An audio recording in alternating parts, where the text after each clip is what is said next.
আসলে বৃদ্ধাশ্রমটা আমরা ওভাবে প্রমোট করি না। বৃদ্ধাশ্রমটা যদি বেশি প্রচার প্রসার করা হয় তাহলে গেটে নাকি বাবা মাকে ফেলে রেখে চলে যায় রাতের অন্ধকারে। আমরা অনেক বড় অ্যাওয়ার্ডেও যাই, দেখা যায় অনেক মিসম্যানেজমেন্ট, তখন কিন্তু ভালো লাগে না। তো আমার মনে হয় যে মানুষ ছোটো ছোটো কাজ থেকে শেখে। তো রাকিব ভাইয়ের যে জিনিসটা আমার খুব ভালো লাগে যে খুব পরিচ্ছন্ন গুছিয়ে কাজ করে, এবং যাদেরকেই অ্যাওয়ার্ডের জন্য নমিনেশন দেয় সবাই আমরা কিন্তু আসার চেষ্টা করি। আর প্রোগ্রামটা খুব ভালো হয়েছে। নেলসন ম্যান্ডেলা নামটাও খুব সুন্দর, এটা একটি সম্মানিত একটি অ্যাওয়ার্ড। সো আমরা খুশি যে আমাদেরকে নমিনেশন দেওয়া হয়েছে। দেখেন, আমিও কিন্তু শূন্য থেকেই গড়ে উঠেছি।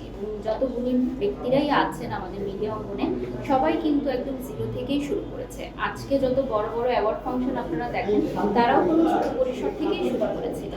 তো বিষয়টা এরকম, আমরা যদি সাপোর্ট না করি তাহলে তারা কিভাবে বড় পরিসরে কাজ করবে। আর আপনারা জানেন যে দেশের সার্বিক বন্যা পরিস্থিতির কারণে এখন অনেক প্রোগ্রামগুলোই কিন্তু সংক্ষিপ্ত আকারে হচ্ছে, স্পন্সর সাপোর্ট, বিভিন্ন বাজেট, এরকম অনেক প্রোগ্রামে কিন্তু সাংস্কৃতিক অনুষ্ঠানগুলো হচ্ছে না। আমাদের কিছু ওপেনিংও কিন্তু ক্যান্সেল হয়েছে, যেগুলো ঢাকার বাইরে ছিল, সিলেট, চট্টগ্রাম, বিভিন্ন অঞ্চলে। কক্সবাজারে আমার একটা প্রোগ্রাম ছিল, সেটাও ক্যান্সেল হয়েছে আবহাওয়া, বৈরী আবহাওয়ার কারণে।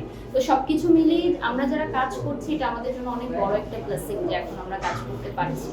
আমি তো খুব সকালে উঠি, যেহেতু আমার কাজগুলো একদম রুটিন ভেবে করতে হয়, সেজন্য আমি খেলা দেখার জন্য আসলে রাত জেগে থাকতে পারি না। তবে একটি বেসরকারি চ্যানেল থেকে খেলা দেখার জন্য আমন্ত্রণ পেয়েছিলাম, কিন্তু সেখানেও আসলে যাইনি একই কারণে যে রাত জেগে থাকতে হবে। আমি হচ্ছে সবসময় মনে করি যে খেলাতে হার জিত থাকবে। সো যেহেতু আমি আর্জেন্টিনা সাপোর্টার, ফাইনাল ম্যাচটা আমি উদযাপন করতে চেয়েছিলাম, বাট খেলাটা অনেক লং টাইম হয়ে গেছে ভাইয়া। মানে অর্ধেক সময় পর্যন্ত দেখার পর যখন আবারও টাইমটা এক্সটেন্ড করা হলো, তখন ঘুমিয়ে পড়েছি সত্যিকার অর্থে। তো খেলাটা একটু লং টাইম হয়ে গেছে, বাট হার জিত তো থাকবেই খেলাতে। আমার কাছে মনে হয়েছে যে যেটাই হয়েছে অবশ্যই ওয়েল ডিজার্ভিং। যারা শিরোপা জিতেছে অবশ্যই তারা ডিজার্ভ করে বলেই জিতেছে। আর হার জিত তো থাকবে খেলায়, ওটাই তো বললাম। কেউ অ্যাওয়ার্ড পাবে, কেউ পাবে না। যে পাবে না সে মন খারাপ করবে এরকম না, সে পরবর্তীতে চেষ্টা করবে। আসলে আমাদের খেলার সাথে আবেগটা অনেক বেশি জড়িয়ে গেছে, যেটা আমি মনে করি বাস্তববাদী চিন্তাধারা নয়। কারণ দিন শেষে আমাদের সবাইকে আসলে কাজে ফিরতে হবে। যার যার অফিস রয়েছে, আদালত রয়েছে, আমরা কাজে এসেছি।